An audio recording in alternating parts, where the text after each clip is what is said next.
Hi, so recently one of my friends asked me what they can grow in their pots at home because they don't have much space. Like a lot of people, they might have a small space where they can only grow some things in pots, and it can quite often be quite daunting and just not really knowing what you can do with it. So I wanted to talk people through what I do in my pots at home to give you some ideas and some tips for success in your pots. Some of the things I have success within pots is salad, small fruit trees, herbs and bulbs. So here I've got a small pot of mixed herbs for the kitchen. Thyme, parsley, curry plant. It's really good to have a pot on your patio or near your front door, ready just to go and harvest the herbs for when you're cooking a meal. Small fruit trees work great in pots.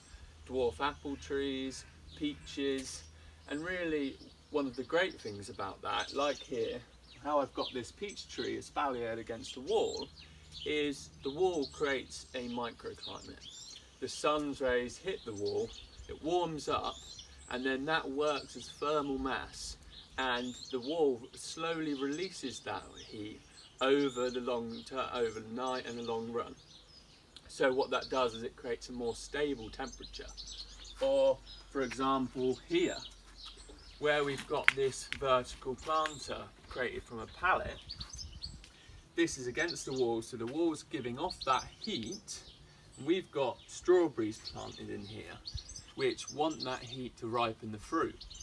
But not only this, when you've got something growing vertically, like we have these strawberries, that helps protect them from pest damage because they're off the ground and away from small cracks and corners that harbour slugs and other insects that would eat the strawberries.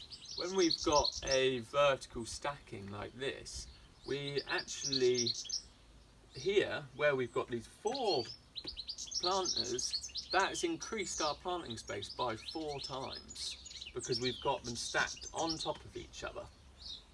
So this is just quite a simple design where we've removed a few sections out of this pallet and created some small troughs.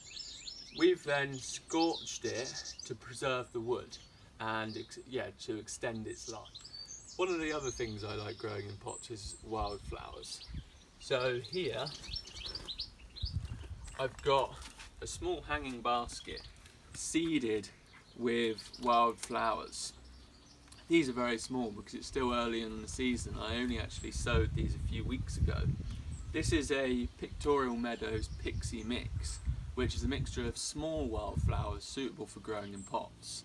And if you buy a pack of these seeds, they can go a long way when you're growing them in pots because you only need a very small sprinkling within the pot, and then that makes a really beautiful addition to the doorstep or wherever you've got a space you can hang it up with all those wildflowers. And that's really good for wildlife because in one small pot you could have 20 different wildflowers, which that means a lot of pollen and nectar for insects. Some of the other things you can grow in pots which gives a bit of a flare of colour and interest throughout the season is bulbs. Easily just popped into the pot, and you can really add lots in one pot. So here I've got Camassia and Allium, and this is actually a leek, which I'm not sure how this got in there. It's been there for a while now. I'm just letting it grow. So the Camassia is a edible bulb. Well, the part you eat on it is the new shoot, and you eat it like asparagus. It's a new flower shoot. And really this way you can add lots of interest which just shoots up throughout the season. Another thing I really like growing in pots is perennial rocket because it lasts for a few years and it produces an abundance of really nice spicy leaves. I haven't got any shown here because mine are still small, but this summer I will have a good crop coming off of it. So where I think a lot of people go wrong with pots is they actually just put one plant in a pot. Plants are social beings. They have connections in the soil with other plants, they share nutrients, they communicate.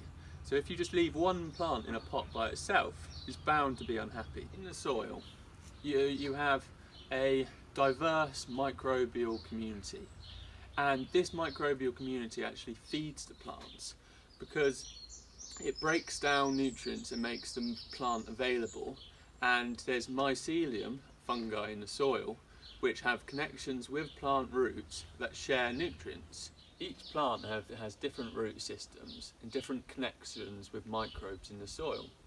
So if you're planting multiple plants in one pot, that actually feeds and harbours a diverse microbial community.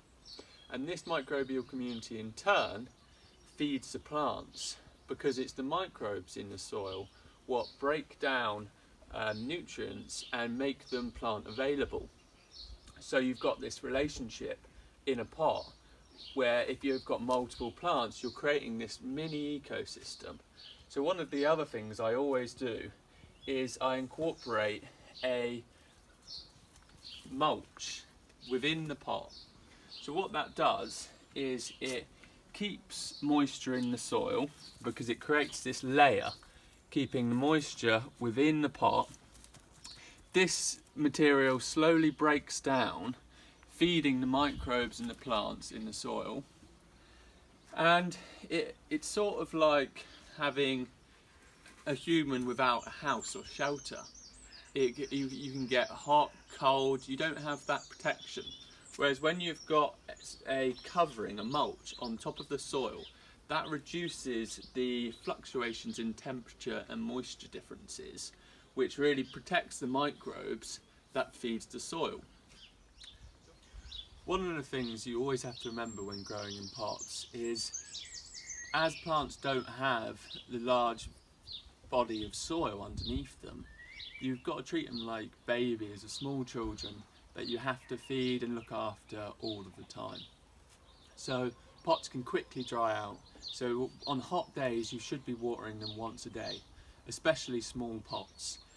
The mulch does help, but they dry out quickly, so you have to water them. The other thing is, in a small pot, they can quickly deplete the nutrients. So by adding a organic mulch and feeding them regularly is really key to having success in pots. So there we have it. That's my few tricks and tips to have success in pots. Some of these, it's only early in the season, so these will flower and produce food as we go through the year. It'd be great if people can just share what tricks and tips they find successful and their experiences of growing pots. Thanks for watching.